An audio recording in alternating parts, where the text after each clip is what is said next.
और अगर जब हम समण संस्कृति के लोग हैं, समण हैं, तो हम भूल कैसे गए? ये सवाल पूछेंगे आपसे। हम समण हैं, समण संस्कृति के लोग हैं, नाम हमारा समण है, समणीय धर्म भी है हमारा, सारे समण हमारे हैं, तो इसको भूल कैसे गए? ये सवाल बहस में आएगा। जब आप बहस करोगे और ये कहोगे कि मैं समण हूं, हमारी संस्कृति के नाम समण है और हम पुराने समणीय लोग रहे हैं, हमारी परंपरा का नाम समण है, तो आपको हराने ये कहेगा कि भैया तुम इसको भूल कैसे गए, ये चला कहां गया, ये पूछेगा। क्या कहोगे? समण को बदलकर भाषा में श्रवण किया गया, और श्रवण को जो बनाया गया है वो बनाया गया है श्रम से। और हमारी पुरानी भाषा में श्रम शब्द नहीं है, आधा शय और आधा रे शब्द हमारे है ही नहीं, ना आधा प्रय है, ना गे है, ज्ञानी वाला गे है, और कई शब्द है। तो इसका मतलब किसी ने जानबूझ के साजिश करके हमारे समण शब्द को कह दिया कि हम श्रवण हैं, सम को कह दिया श्रम है, सम से श्रम बना दिया, और श्रम का अर्थ बदल दिया, श्रम का अर्थ बदल के कह दिया मेहनत करो, मेहनत करने वाले लोग, परिश्रम करने वाले लोग, श्रम करने वाले लोग, ऐसा हमको कह दिया। और हमने हमारी किताबें चली गई, ज्ञान चला गया, तो हमने उसको मान लिया कि हम श्रम करने वाले लोग हैं, श्रमिक लोग हैं, हम राजा नहीं है। अरे हम सम्राट अशोक की संतान है, चंद्रगुप्त मौर्य की संतान है, बुद्ध की संतान है। हमारी हिस्ट्री में, पूरी हिस्ट्री में आपको एक भी कहानी ऐसी नहीं मिलेगी कभी किसी समण ने भीख मांगी, एक भिखारी नहीं मिलेगा आपको पूरे इतिहास में, पूरे समणों की पूरी हिस्ट्री के अंदर एक कहानी नहीं मिलेगी जिसमें ये कहा गया हो एक समण याचक भीख मांगता है, याचना करता है, एक भी नहीं मिलेगा। क्या मतलब है इसका? इसका मतलब हम भीख मांगने वाले लोग नहीं है। भीख मांगने के अलावा, याचना करने के अलावा सारे काम हम करते थे, चाहे वो राजा का है, चाहे सेना का है, चाहे सेनापति का है, तो भीख मांगने का नहीं किया हमने, क्योंकि उनकी हमारी संस्कृति है। तो हम काय के श्रमिक रहे भाई, हम कौन से श्रमिक हैं? ताकि हमारे लोग किसी का ठोक के कहते हैं हम मेहनत करने वाले लोग हैं, हम मेहनत करने वाले लोग हैं। अबे घड़ो तो राजा हो, तुम मेहनत करने वाले नहीं, तुम लेबर नहीं हो, तुम राजा हो, तुम चीना ठोके को, तुम सम्राट अशोक की संतान है, हम बुद्ध की संतान है जो विश्वगुरु है, हम सुदर्शन की संतान है जो व्यापारी राजा को किया, हम चंद्रगुप्त मौर्य की संतान है जिसने पहले सेना बनाई, दुनिया को गुलाम बनाया। हम इतने बड़े लोग हैं और तुम कहते हो कि हम लेबर हैं, हम लेबर हैं। तो लेबर कहोगे तो लेबर ही कहोगे। इसलिए उन्होंने समण नाम को, सम नाम को श्रम में बदल दिया और श्रम से श्रमिक कर दिया, और उस छोटा शब्द को हमारे माथे पे रख दिया और हम उसको जाके ऐसे घूम रहे हैं। तो कोई कहेगा कि ये कहाँ चला गया? तो संस्कृत भाषा में श्रवण शब्द का इस्तेमाल करते हैं। तो बुद्ध को क्या बोलते हैं? जो बुद्धिस्ट लोग हैं वो जानते हैं, एक भी शब्द ऐसा नहीं है जब कहा गया हो कि बुद्ध महाब्रह्मण है या महाब्राह्मण है, एक शब्द ऐसा नहीं है पूरे त्रिपिटक में। जैन की जो आगम नहीं है तो उनको हमेशा कहा गया कि ये महासमण लोग है, महाश्रवण लोग है, जैन को भी महाश्रवण बोला गया है। तो बुद्ध जैसा व्यक्ति कभी भी भ्रमण नहीं है, पर बुद्ध के जो चेले भ्रमण नहीं है, सारिपुत्र जो मुगल यानी महामुगल है। इसका मतलब ये हो गया कि अगर कोई व्यक्ति बुद्ध बन जाता है, उच्चतम ज्ञान को प्राप्त लेता है, तो भी उसकी जन्म ज्ञान जो पहचान है समण वाली वो नहीं बदलती, तो महासमण बोलते हैं आज भी। और कोई व्यक्ति उच्चतम ज्ञान को प्राप्त करके अर्हत बन जाता है, महामुगल जैसा, सारिपुत्र जैसा जो बुद्ध का चेला रहा है, पर वो समण नहीं बन पाया, उसको आज भी ब्राह्मण बोलते हैं कि वो दोनों ब्राह्मण को तो थे, तो उसको ब्राह्मण बोलते हैं। तो ये वो पहचान है जो कभी बदलती नहीं है। और बाबा साहब अम्बेडकर ने साफ साफ कहा है, भारत का इतिहास कुछ और नहीं, समण संस्कृति और ब्राह्मण संस्कृति का संघर्ष है। इसलिए सुना है सेंटेंस, सुना है, हाथ बढ़ेगा ना, देखो 10-20 लोगों ने सुना है, उधर नहीं सुना है। तो मैं इसलिए बोल रहा हूँ आपको कि इसको सुन लो कि बाबा साहब ने कहा है कि हमारा संघर्ष कुछ और नहीं है, हम समण है और ब्राह्मण है, बस यही संघर्ष है। तो समण संघ क्या कर रहा है?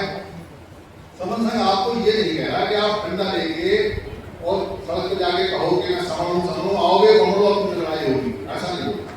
हम कोई लड़ाई की कोर्ट में नहीं है, ना हमें करनी, हमें जरूरत नहीं है। समण ये भी कहता है जो समण संघ है कि आपको कोई राजनीतिक पार्टी गाड़ी बनानी है या सपोर्ट करनी है। समर्थन ये भी नहीं कहता कि आपको चलता रहना है। समर्थन ये भी नहीं कहता कि आपको कोई धंधा प्रदर्शन करना है। समर्थन ये भी नहीं कहता कि आप अपना काम छोड़ दो। समर्थन ये भी नहीं कहता कि आपकी जो निज मान्यता है, आपका कोई गुरु है, कोई मत है, कोई कुछ है, आप उसको भी छोड़ो। समर्थन ये भी नहीं कहता कि आप कहीं बहुत ज्यादा इसके लिए उग्र होकर काम करो। समर्थन तो सिर्फ ये कहता है कि यहाँ जितने लोग बैठे हुए हैं वो ये बता दो कि भाई समण हो या बमण हो, बस ये बता दो। तो एक बार मुझे बताना कि आप समण हो या बमण हो, ये कहता है।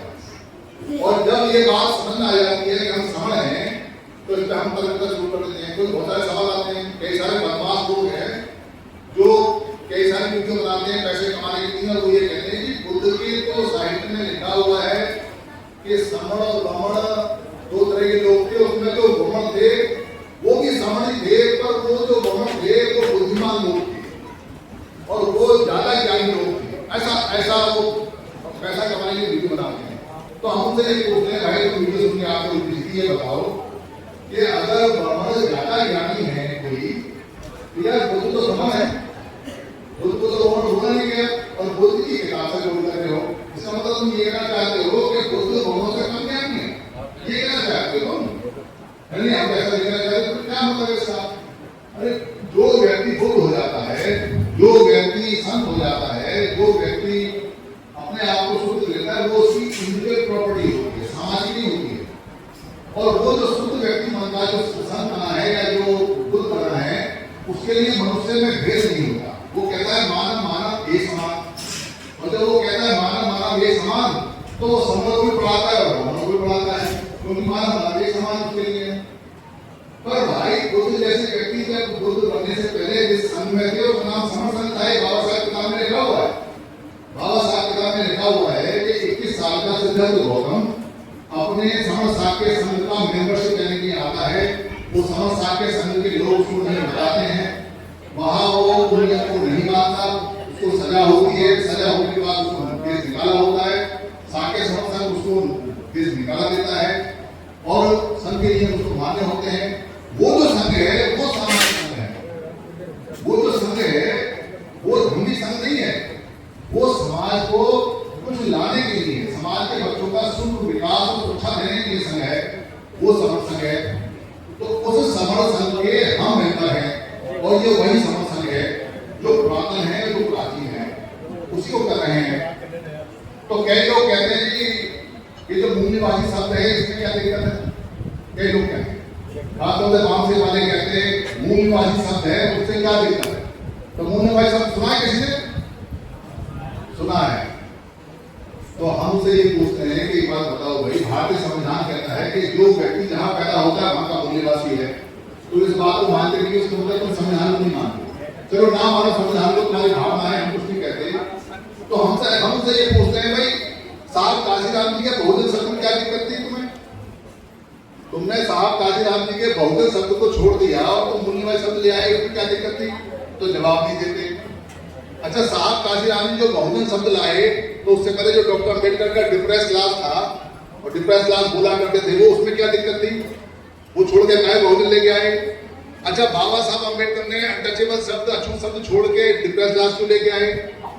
ये दरअसल सीढ़ियां हैं, हम तय करते जा रहे हैं, क्योंकि हम पहले समण थे, समण से श्रमण बने, श्रमण से फिर हम अछूत बने, अनटचेबल बने, फिर अर्जक बने, फिर हम शोषित बने, फिर उसके बाद में बाबा साहब ने हमको डिप्रेस बनाया, फिर बाबा साहब ने हमको SC ST OBC बनाया, फिर साहब काशीराम जी ने हमको बहुजन शब्द दिया और बहुजन शब्द से आगे जाके उन्होंने मूल्यवादी सोचा, और लास्ट में जो शब्द आता है वो समण से चले समण ही आता है। तो कोई कहता जी ये समण शब्द आखिरी शब्द कैसे है? तो हम ये कहते हैं कि भाई समण शब्द आखिरी शब्द ऐसे है क्योंकि सोसाइटी के अंदर बाबा साहब के अनुसार दो ही प्रकार के लोग रहते हैं, या तो समण है या बमण है। आप लाख कोशिश कर लो, पर बमण की जो संस्कृति सभ्यता जो बाहर से आई है वो आपसे मैच नहीं करती। वो आपको आज भी, आप उसको अपने घर में अलाउ नहीं करते, वो आपके घर में अलाउ नहीं करता। आपके यहाँ उसका शादी ब्याह नहीं होता, आपके आना जाना नहीं होता, उसका अलग है, आपका मामला अलग है। ये सांस्कृतिक डिफरेंस है और ये पहले से चला आ रहा है और बाबा साहब ने बताया है। इसलिए इसके अलावा कोई डिफरेंस और है नहीं। आप चाहो तो खूब इसको ट्राई कर लो कि इसके अलावा भी कोई डिफरेंस है, कि आपको मिलेगा नहीं। ये अंतिम शब्द है। और अगर फिर भी कोई ये कहता हो ज्ञानी कि इस अंतिम शब्द के बाद भी कोई शब्द है तो जल्दी से ले आए, क्योंकि ये शब्द जल्दी से ले आए। अब हम फाइनल स्टेज पे हैं, उसके बाद काम बढ़ रहा है, बाद में बदलने में दिक्कत होती है तो बदला नहीं जाएगा। इसलिए कोई लगता है किसी दिमागदार को कहीं किताब में पढ़ा हो, हमने तो खूब मेहनत की है। 4 साल से 500 आदमी लगातार इस बात में लगे पड़े हैं कि समण शब्द कहीं कोई और शब्द तो नहीं इसके बाद पर मिला नहीं, इसलिए ये आखिरी शब्द है और ये आखिरी पहचान है, अंतिम पहचान है और यही पहली पहचान है। यानी हम समण थे, समण ही रहेंगे और समण है, ये हमारी अंतिम पहचान है। तो ये तो बात हुई समण शब्द के बारे में। अब जब समण शब्द पे काम आरंभ हुआ, अरे बोलो माता आप उसे करने दो, अब ये काम तो कल करने का था, छोड़ो, अब हम गर्मी में काम करा रहे हैं। ये बात तो हुई समण शब्द की कि आप समण के बारे में क्या कहोगे क्या नहीं कहोगे। समण शब्द को लेके काम आरंभ हुआ और बातचीत शुरू हुई तो सभी को बहुत पसंद आया कि हमारा संघ है और हमारी पहचान समान है और ये काम अपने आप बढ़ता रहा, बिना चलते के, बिना नेतागिरी के, बिना पद के, बिना पहुंच के, बिना उसके। तो सवाल आता है कि अब क्या करना है। बाबा साहब ने संविधान दिया। संविधान में बाबा साहब ने कहा इसमें आपको समता मिलेगी, इसमें आपको सारे राइट मिलेंगे, जितने फंडामेंटल। बाबा साहब ने किताब लिखी बंद कर दी। अब सवाल ये उठता है कि वो मिलेंगे कैसे। संविधान की तो किताब है, वो चल के तो आनी नहीं, वो लागू कैसे होंगे, उनका डिस्ट्रीब्यूशन कैसे होगा, उनको चेक कौन करेगा कि ये लागू हुए नहीं हुए, ये मिला या नहीं मिला, इसकी अकाउंटेबिलिटी किसकी रहेगी, इसकी जिम्मेदारी किसकी रहेगी। कोई अगर इसको लागू नहीं करता है तो उसकी सजा क्या रहेगी। ये बात बाबा साहब से कई बार पूछी गई तो बाबा साहब ने पब्लिक एडमिनिस्ट्रेशन दिया। बाबा साहब ने कहा कि एग्जीक्यूटिव बॉडी जो होगी वो संविधान को लागू करेगी और वो निश्चित करेगी कि संविधान में जो लिखा हुआ है, जो पास होता है, वो लागू हो रहा है नहीं हो रहा है। और जुडिशरी जो होगी, जो जज होंगे, वो ये तय करेंगे कि संविधान में जो चल रहा है वो ठीक है या नहीं है। और कोई खबर ऐसी है जो कोई गलत हो सकती है तो उसको जो पत्रकार होंगे, जो न्यूज मीडिया होगा, वो बताएगा कि ठीक है या नहीं है।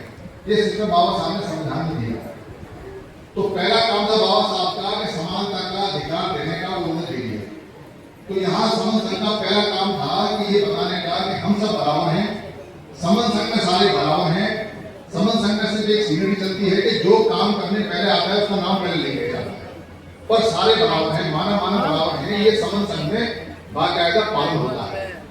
अब सवाल ये होता है कि अब ये इतना बड़ा कारवां होता जा रहा है पूरे देश में, इसको चलाएं कैसे। तो चलाने के लिए बाबा साहब के संविधान में ही साफ साफ लिखा हुआ है कि चलाने का जो सिस्टम है वो ट्रांसपेरेंट होना चाहिए, वो चलाने का जो सिस्टम है वो मेरिटोरियस होना चाहिए, मतलब मेरिट के आधार पर होना चाहिए। जिस व्यक्ति में जितनी क्षमता है वो करे। इसका जो सिस्टम है वो एफिशिएंटली होना चाहिए, यानी कि इसका कुछ परिणाम आना चाहिए। और सबसे इंपॉर्टेंट बात है, वो कहते हैं कि इस सिस्टम को चलाने के लिए सोशल जस्टिस का ध्यान रखना चाहिए। सोशल जस्टिस ज्यादा इंपॉर्टेंट है उसके अंदर। क्या मतलब है? इसका मतलब ये है कि संविधान चलाने के लिए देश के अंदर से आपने लोगों का चुनाव करना है, जिसमें जितनी क्षमता है। कोई अगर ज्यादा काबिल है तो उसको आईएएस बनाओ, कम काबिल है तो उसको पीसीएस बनाओ, कम काबिल है तो उसको क्लास सी बनाओ, कम काबिल है तो उसको क्लास सी बनाओ, और कम काबिल है तो उसको क्लास डी बनाओ। और सभी लोगों को इसमें लो और वो सब मेरिट के आधार पे आने चाहिए और उनको बराबर मौका मिलना चाहिए सोशल जस्टिस के अनुसार। इसलिए रिजर्वेशन होता है ताकि सब तरह के लोग उसमें आए। ठीक वैसा ही काम अब समन संघ में अगले स्टेप में होगा, वही जो बाबा साहब ने कहा संविधान में। इस पूरे सिस्टम को चलाने के लिए समण संघियों में से वो लोग चाहिए, अब उन लोगों की सेवाएं चाहिए जो मेरिटोरियस हों, जो अपनी दक्षता प्रूव कर सकें कि वो पूरे देश के इस सिस्टम को चला सकते हैं, जिनके अंदर सोशल जस्टिस हो, जो लोग हर अर्थ में एफिशिएंट हो, आज का काम आज करने वाले, जो काम से जीना चुना है। तो सरकार तो तनख्वाह देती है, सरकार तो घर देती है, सरकार तो पेंशन देती है, सरकार तो पैसा देती है, पर समन संघ कुछ नहीं दे सकता। समन संघ में आपको अपनी जेब से पैसा खर्च करना पड़ेगा। सेंटर पे तो सुविधा मिल जाए कुछ लोग चलाते हैं, आपने कागज पेन अपनी जेब से खर्च करना पड़ेगा, रजिस्टर अपनी जेब से खर्च करना पड़ेगा, और जितने आप गवर्नमेंट सर्वेंट की जिम्मेदारी होती है उससे 10 गुना ज्यादा जिम्मेदारी से संघ का काम करना पड़ेगा, क्योंकि ये हमारा जीवन है। यहां से बचेंगे तो वहां नौकरी कर पाएंगे, यहाँ बचेंगे नहीं तो नहीं कर पाएंगे। तो हमारा समन संघ का जो नेक्स्ट स्टेप है पब्लिक एडमिनिस्ट्रेशन का, यानी संघ के एडमिनिस्ट्रेशन का, वो अब आरंभ होगा। आप अपना आवेदन करें, अपने समन संघी को बताएं कि आप रहना चाहते हैं, आप जिले चाहते हैं, आप तहसील की जिम्मेदारी संभालना चाहते हैं, आप गांव की जिम्मेदारी संभालना चाहते हैं, आप किसी मोहल्ले का एडमिनिस्ट्रेशन संभालना चाहते हैं, आप किसी दफ्तर का संभालना चाहते हैं, आप 20 आदमियों को संभालना चाहते हैं, आप लिखित में काम करना चाहते हैं, आप इनकी हेयरार्की रजिस्टर को बनाना चाहते हैं, आप जो इसका यहाँ न्यूज का पढ़ाई का काम होता है वो करना चाहते हैं, आप जो यहाँ ट्रेन की व्यवस्था है वो करना चाहते हैं, आप नेटवर्किंग का काम करना चाहते हैं, पर ये सेवाएं आपने लेनी पड़ेंगी। आप में से जो भी मेटेरियल से जिनकी मेरिट अच्छी है, जिनकी एफिशिएंसी अच्छी है, जो करना चाहते हैं, जो अपनी जेब से पैसा खर्च कर सकें और दिन रात काम कर सकें, उनकी सेवाएं आप चाहिए। अभी बहुत बड़ा हो गया है, अगर हम पब्लिक एडमिनिस्ट्रेशन में नहीं उतरे और हमने इसका सिस्टम नहीं बनाया, तो जैसे हम वहाँ की सिक्योरिटी लगाने के लिए 10 दिन से घर आप लोग कर रहे हैं, अगली बार फिर आपको 10 दिन करनी पड़ेगी, अगली बार फिर उससे हासिल कुछ नहीं होगा, क्योंकि हासिल करने के लिए आपको एडमिनिस्ट्रेशन में, पब्लिक एडमिनिस्ट्रेशन में, संघ के एडमिनिस्ट्रेशन में जाना पड़ेगा, अपनी बात को नीचे से लेकर ऊपर तक पहुंचाने का सिस्टम बनाना पड़ेगा। इसलिए सबको बराबर का मौका है, जैसा कि बाबा साहब ने आदेश दिया है कि सबको मौका है। आपको प्रूव करना पड़ेगा कि आप कितने एफिशिएंट हैं, आपके अंदर कितनी काम करने की क्षमता है, आप कितना अपना तन मन धन लगा सकते हैं, कितना टाइम दे सकते हैं, कितने एरिया को कवर कर सकते हैं। आप चाहे तो विदेश में काम कर सकते हैं, आप चाहे तो देश में कर सकते हैं, आप चाहे तो मोहल्ले में कर सकते हैं, पर काम उतना ही कीजिए जितना आप आराम से कर सकते हैं, क्योंकि इसमें प्रमोशन का चांस रहेगा। आप अच्छा काम करोगे तो आपको ज्यादा जिम्मेदारी दे दो। ज्यादा काम करने वाले का नाम क्या होता है? और काम। ज्यादा काम करने वाले का नाम क्या होता है? और काम। तो इसलिए ज्यादा काम करो, इनाम में और काम करो और चढ़ते चले जाओ जहां तक जाना है, कोई दिक्कत नहीं है, जितना काम कर सकते करो। तो ये सबसे अच्छा सिस्टम रहेगा। कोई आपको रोकने वाला नहीं है, कोई आपकी टांग खींचने वाला नहीं है, क्योंकि ये ट्रांसपेरेंट होता है, इसकी एक ट्रांसपेरेंसी होती है। आप जो काम करोगे वो लिमिट में चलेगा, वो फाइल में चलेगा और उसका एक एक चीज का पता रहेगा। तो पब्लिक एडमिनिस्ट्रेशन समझ सकता सेकंड स्टेप, अब हम सेकंड स्टेप में आ रहे हैं और ये बहुत तेजी से आगे बढ़ेगा। अब ये रुक नहीं पा रहा है, इसलिए सिस्टम को बनाने की बहुत ज्यादा आवश्यकता पड़ रही है। जो लोग अपनी सेवा देना चाहते हैं, वो प्रकाश के एंकर हैं, वो यहाँ आएंगे, बताएंगे कहाँ प्रकाश जी, वो यहाँ आएंगे, आप आराम से कर सकते हो। अभी कई सारी प्रक्रियाएं होंगी, सबको नमन भी होगा, उसके बाद में यहाँ आपके खाना भी होगा, उसके बाद सामने फोटो भी होगा, सवाल जवाब भी होंगे और सबसे इम्पोर्टेंट है कि स्ट्रक्चर बनेगा। स्ट्रक्चर का मतलब है हम लोग हमें कौन कौन लोग अपनी सेवाएं एडमिनिस्ट्रेशन देना चाहते हैं, जो अलग अलग जगह से लोग आए हैं, वो कौन कौन अपनी सेवाएं देना चाहते हैं, क्या सेवा देना चाहते हैं। धार्मिक संघों के अंदर भी सेवाएं दी लोगों ने, बुद्ध के संघ को चलाने के लिए बहुत सेवाएं लोगों ने दी हैं और बुद्ध ने उनको आगे कहा है, पर वो सारे मर गए, उनके नाम आप नहीं होते कहीं। ये सोच के सेवा देना कि जो मिलेगा संघ से मिल जाएगा, पर हमने दिन रात अंधे होकर सेवा देनी है और पूरी तरह से काम करना है। परिणाम हमारे बच्चों को मिलेगा, हमें मिले ना मिले, पर हमारे बच्चों को परिणाम जरूर मिलेगा। मैं अपनी बात के हिसाब से समाप्त करता हूँ। संघ ने मेरी बात ध्यान से सुनी, संघ को नमन, संघ नमामि, संघ नमामि, संघ नमामि। साधु साधु साधु। अभी हमारे बीच में सरिता सिंह जी और उनकी टीम है,